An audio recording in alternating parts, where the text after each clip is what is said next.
saludo muy especial a la mesa directiva, a todos quienes están con nosotros esta mañana, a quienes nos están viendo ahora en directo por la televisión del Congreso o el día de mañana a través del Internet, porque esto lo vamos a colgar en Internet también, mis saludos muy especiales. Señalo primero esto, ¿qué es una audiencia? Una audiencia es uno de los como 3 actividades que debemos desarrollar los congresistas: aprobar o no leyes, hacer debates de control político y promover que se pongan, digamos, las instalaciones del Congreso en beneficio de debates que se consideren de importancia nacional. No es entonces esto un acto partidista, ni mucho menos. Yo tengo pues mis concepciones políticas, pero aquí están invitadas personas que conocen del tema con cualquier enfoque que tengan, y cada quien pues expresará su punto de vista sin ninguna cortapisa. Cuidamos sí de invitar a este evento pues personas que conozcan del tema y que sepamos que tienen una genuina preocupación por la suerte de la educación en Colombia, aun cuando, repito, pueda haber, digamos, énfasis o maneras diferentes de comprender o de plantearse el caso o el problema. Yo voy a hacer una pequeña introducción que les cuente pues a los colombianos y a ustedes cuál es mi opinión. Y empiezo con una afirmación categórica. Yo estoy cada vez más convencido, después además de casi 30 años de profesor de tiempo completo en la Universidad Nacional de Colombia, que la política del Estado colombiano, la línea que llamamos del Estado colombiano, es la mala educación. No es la buena educación, sino la mala. Es a la conclusión que yo he llegado, porque los hechos, que pueden más que las palabras, me dicen eso.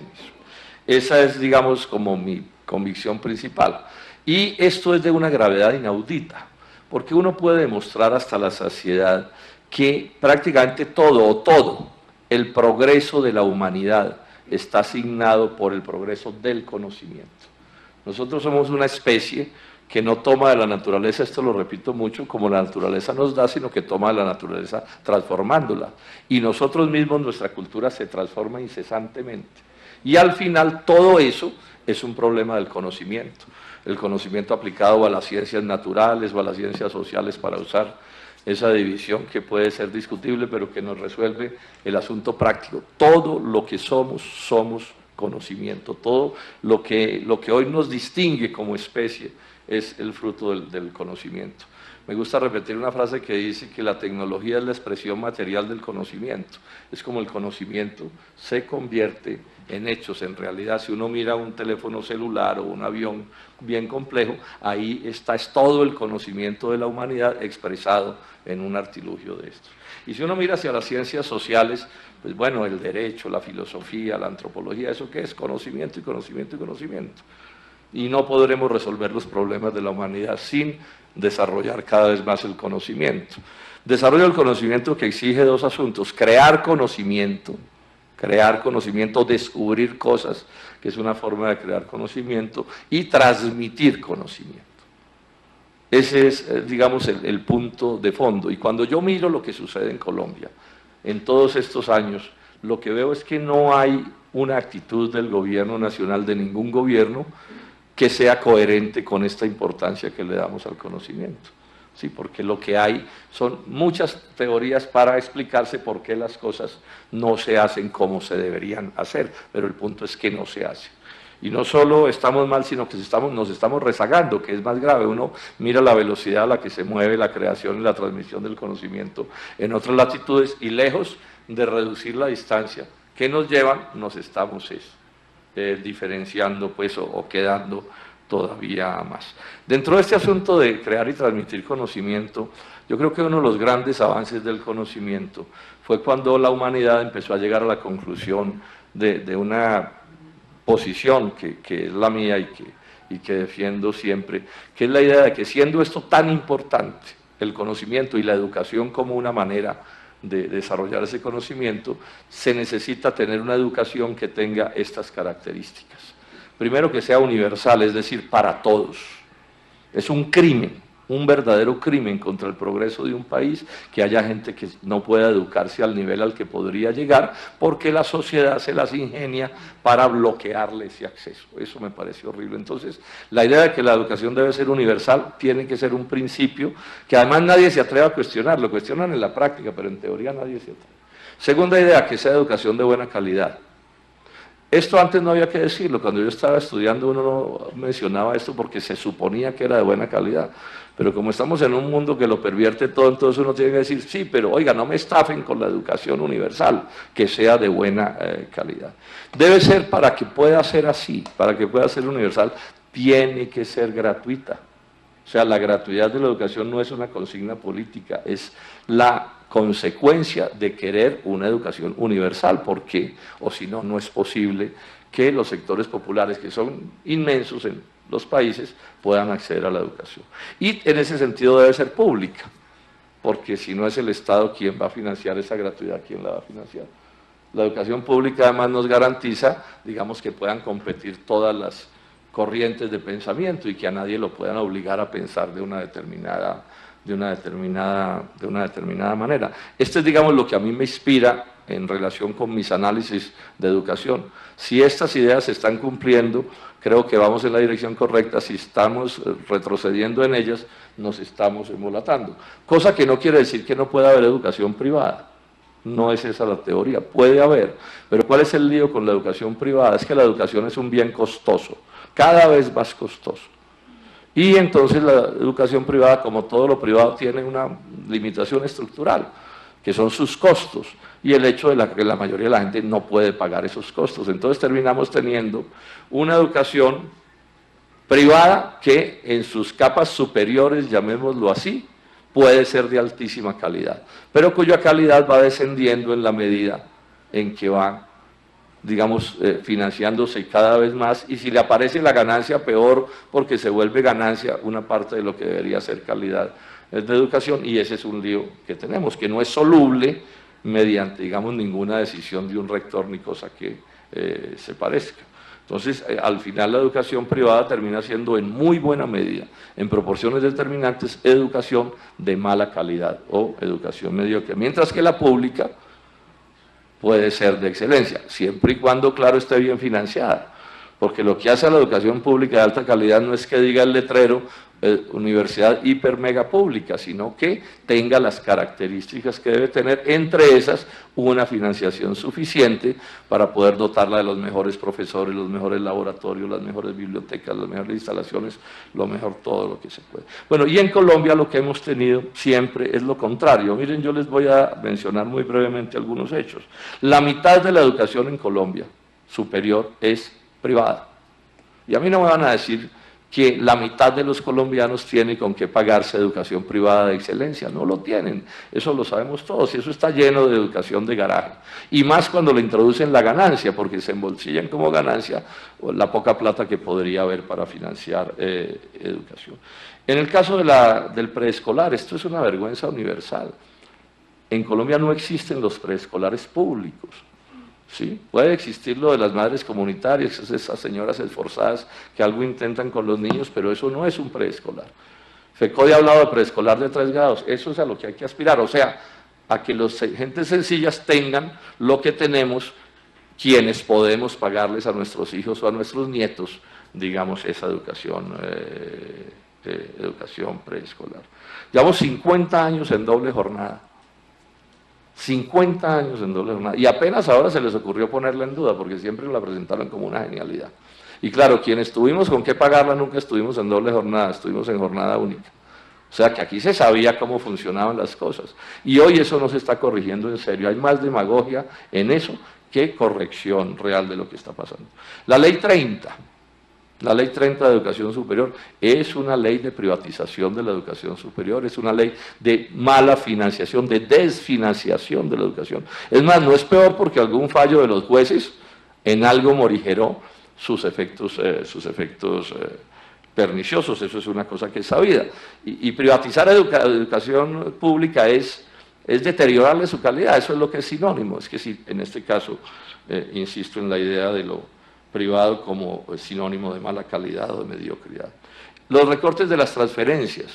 En el caso de la educación básica y media han sido brutales. En el 2001, bueno, Juan Manuel Santos, ministro de Educación de Andrés Pastrana, ministro de Hacienda de Andrés Pastrana, y después Oscar Iván Zuluaga, ministro también de Hacienda del gobierno del presidente Uribe, un recorte bárbaro a los recursos de la educación básica y media. La decisión de romperle el espinazo a FECODE mediante la creación de un doble estatuto, el segundo peor que el primero, como una manera de maltratar al profesorado. A mí no me echen más cuentos, se los digo a quienes defienden estas teorías. No es verdad que uno pueda querer a los niños si maltrata a sus profesores. No es posible tener educación de alta calidad si no se trata como se debe tratar a los profesores. Yo suelo poner como ejemplo de que estas ideas que predicamos sí son posibles la educación en Finlandia. Tiene todas estas características que yo he expresado, incluido tratar bien a los profesores, incluidos profesores formados a muy altos niveles, incluido que ser profesor sea un honor y no como es en Colombia una especie de demérito, ¿sí? Luego eso sí es posible, estamos hablando de un país de economía de mercado, donde han logrado avances realmente impresionantes en esto. Si miramos el per cápita de ciencia y tecnología, nosotros hicimos con la Academia Colombiana de Ciencias Exactas, Físicas y Naturales un evento parecido a este hace un tiempo y se publicó, doctor Enrique, felicitaciones, quedó muy bien el texto, pues lo que publicamos, y recordamos allí cómo es de mala, o sea, cómo es casi que, no iba a decir inexistente, pero no es inexistente, realmente es pésima la política de ciencia de Colombia. Y esta vez traje una cifra que es escalofriante, ¿no? Que es el gasto en ciencia de algunos países por habitante. Estados Unidos, $1.560, Japón, 1.385, Brasil, 473, México, 188 y Colombia, $1.50. Eso ni una limosna. Bueno, y los andan recortando, esos escasísimos presupuestos. Entonces es clarísimo que en ciencia no quieren nada. Ese día casi que nos reíamos como con rabia, ¿no? Porque estaban tramitando un COMPES que se suponía que era de ciencia y nuestros científicos descubrieron que no era en ciencia sino en innovación. Y cuando reclamaron, entonces más bien no aprobaron el COMPES, no lo corrigieron, sino que lo terminaron archivando. Este es un caso realmente escandaloso porque, claro, la transmisión del conocimiento es importantísima, pero si no creamos, pues por supuesto que estamos en las peores circunstancias. Proyectos o programas como lo del ICETEX son proyectos de privatización, todos sabemos que eso es lo que está, digamos, planteado allí. A la gente le cambian el derecho por la deuda, que tienen 1000 problemas, o programas como el de Serpilo Paga. Son programas clásicamente definidos, primero completamente desenfocados conceptualmente, porque un país no es con ese tipo de astucias publicitarias como debe resolver sus problemas de educación, pero además terminó convertido en otra fórmula de privatización, de sustraerle recursos públicos a la educación pública. Repito, yo no me opongo a que haya educación privada, pero una concepción democrática de las cosas sí tiene que marcarnos un rumbo en donde ponemos los énfasis del Estado. Y nos dice hoy la ministra, ahí está en el periódico El Tiempo, que viene reforma de la Ley 30. Sí. Principalmente 2 artículos que tienen que ver con financiación, el 86 y el 87. Hay que estar pilas, porque además nos van a meter como política de Estado el Serpilo Paga. O sea que aquí necesitamos un gran debate. Me irrita, me molesta que preciso en este momento, que es un momento de una gran confusión, campaña electoral, etcétera, etcétera, nos quieran meter como a las escondidas ese proyecto de ley.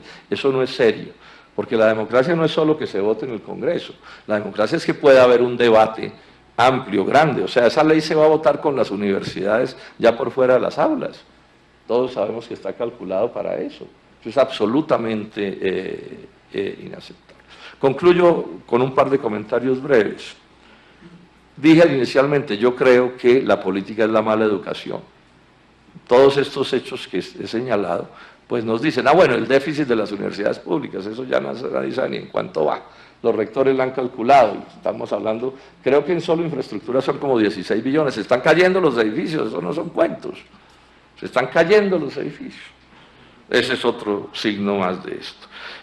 Y esa tesis que planteo de de que la política ha sido la mala educación, casa muy bien con otra. En Colombia nunca ha habido realmente un gobierno que haya elaborado un plan de desarrollo nacional diseñado para desarrollar de verdad al país. Aquí ha habido, los llaman planes de desarrollo, pero son unas cosas ahí para hacer unos negocios de un tipo u otro, un énfasis en algo por allí. Pero la idea, por ejemplo, que uno lee de los países que han tenido éxito, que son verdaderos acuerdos nacionales, políticas de Estado para desarrollar de largo plazo, construir desarrollo de verdad, incluido educación y ciencia, eso nunca ha existido en Colombia. Ni en agro, ni en industria, ni en prácticamente nada. Esa es la triste realidad. Y por eso tenemos un país con un producto per cápita de $5.800. Yo estoy enfatizando eso, un capitalismo de $5.800, ese es este desastre que tenemos. No es lo único que lo explica, porque también lo explica la inmensa corrupción y lo explica una desigualdad social de las peores del mundo. Ahí hay tres factores que todos juntos nos muestran el país que tenemos, pero enfatizo el de los $5.800. Porque uno lo mínimo que le pediría a quienes han gobernado es que hagan crecer la economía, aun cuando sea eso. Pero ni siquiera. Ni siquiera. Y si uno va y mira, ese producto per cápita está en materias primas agrícolas y mineras, donde en buena medida la ciencia sobra. Pues ¿para qué desarrollo científico? ¿Para qué desarrollar, no sé, la petroquímica, la carboquímica? Bueno, todas las cosas, si lo que somos es unos vendedores de materias primas y unos importadores de bienes complejos. Y esa es la verdadera política industrial y agraria de Colombia, no de ahora, desde antes, pero con estas cosas del libre comercio esto se ha hecho especialmente grave. Es un país especializado en el atraso. A mí me lo dijo un ministro en este recinto, porque yo le reclamé, pero ministro, ¿por qué con ese tratado van a acabar con la producción de alimentos en Colombia? Y él me dijo, senador, ¿y a usted quién le dijo que Colombia debe producir sus alimentos? Alimentos.